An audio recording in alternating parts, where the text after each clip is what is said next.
Hi, I'm James Catherall, founder of Catherall Audio, and I want to talk to you about what I think are the best digital mixers, the Yamaha TF series.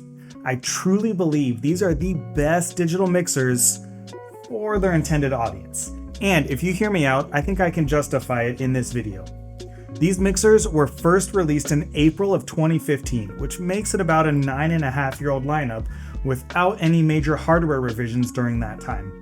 It largely feels like a successor to the 01V series. Over the years, it's received a fair bit of criticism from the pro audio community for its limited features and lack of flexibility, but some of these limitations are the things that I think make it truly great. It was intentionally designed for use by people that don't have an audio background and don't really intend to ever become an audio professional. They just need something that's easy to use and fits their needs. In many ways, the TF series is very much like the Apple of digital mixers. Similar to Apple products, it has a user-friendly and intuitive interface, but it's very locked down and inflexible in its features. It was created with some relatively specific use cases in mind, and it sticks to it. If you're an audio professional with a lot of experience or are planning on having a long career in the field, then the TF is most likely not the right product for you. But if you're a high school band director, a high school theater director, or work at a house of worship and have a really small staff, then you are the perfect audience for the Yamaha TF. It has simple hardware designed with minimal buttons or knobs. It's all based around what they refer to as the touch flow workflow. Rather than filling the console with all different controls that are great for a professional because they have it all memorized so they can quickly and efficiently reach for anything they need, it can end up being confusing and overwhelming for someone that doesn't work with mixers often and having trouble finding what they need. The touch flow makes it much easier. You just tap the parameter and turn the knob.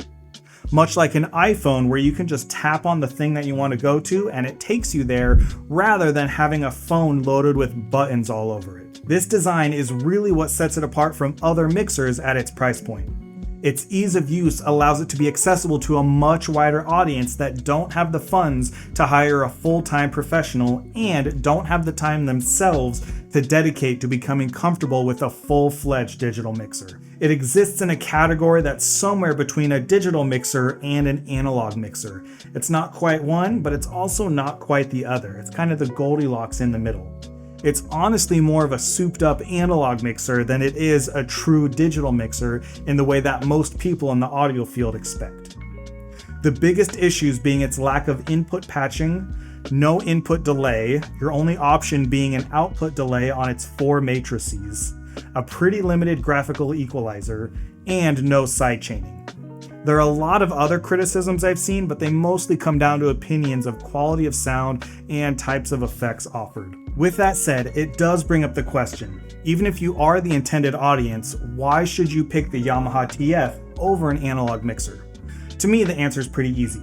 These days, unless you're running a very minimal audio setup or use it incredibly rarely, it's almost always better to get a digital mixer. It'll have way more features than an analog mixer.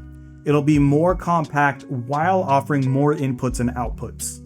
You can make adjustments remotely via an iPad or laptop rather than being stuck in one front of house placement. And it gives you the ability to save settings that can instantly be recalled to make it easier to switch what it's being used for. It comes in a few different offerings to match your needs and budget. There are 3 different desktop size mixers, the TF1, the TF3, and the TF5. The major difference between them being the amount of inputs provided. The TF1 has 16 inputs on the back, the TF3 has 24, and the TF5 has 32.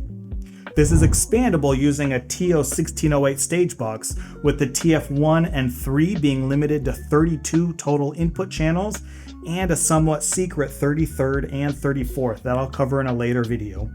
While the TF5 can expand up to 40 channels, but channels 33 through 40 are a bit more limited in their features.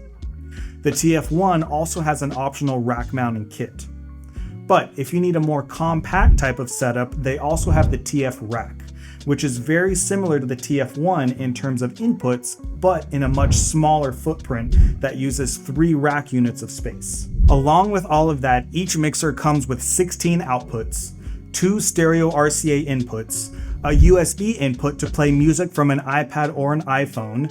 You can also record to and play music from an external USB device. Another USB input that's used to update the mixer, an Ethernet port to allow remote control of the mixer over your network, a USB Type-B input to allow the mixer to be used as an audio interface, and a port for a foot switch that you can assign functions to. It also has an expansion port for the NY64D Dante expansion card, so it can communicate with other Dante devices, mainly for the TO1608 stage box and the Yamaha DZR line of speakers with Dante.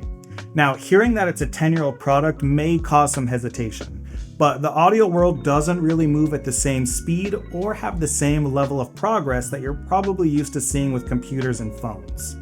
The needs of audio consoles are a lot different, and you don't really need to keep releasing new models that have a slightly faster processor or a little bit more RAM. The market for a digital mixer is also way different than the market for a phone, so there's not really the pressure to keep releasing a new lineup every single year.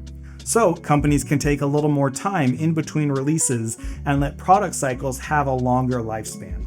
So this truly is an incredibly capable mixer that's held up really well even 10 years later and can help cover your audio needs. I'll be releasing a full tutorial series that'll cover a wide range of topics that'll get you feeling completely comfortable behind the console. I'll go over things like a full overview of the hardware and what each button, knob, and fader are used for. I'll go over the channel strip architecture from top to bottom, how to set up aux channels, how to set up FX channels, and discuss one of the more common criticisms I see that the TF only has 2 effects buses, which is incorrect. It actually has 8, and I'll show how to access and set up all 8 effects buses. We'll talk about how to set up a multi-track recording, how to set up the TO stage box, how to use the iPad Stage Mix app, how to use the laptop TF editor app, and much more. So get subscribed so you don't miss out on any of these. Also, just as a full disclosure, this series is not sponsored in any way by Yamaha. I have zero affiliation with them. I'm just a huge fan of the console and see it used often in my field of work. So I wanted to help spread some knowledge and get people up and running with these as best as possible. If you have any specific topics that you'd like to see covered in this tutorial series, let me know in the comments below. And if this video is helpful, I'd really appreciate it if you give it a like. Don't forget to hit that subscribe button, and I'll see you in the next one.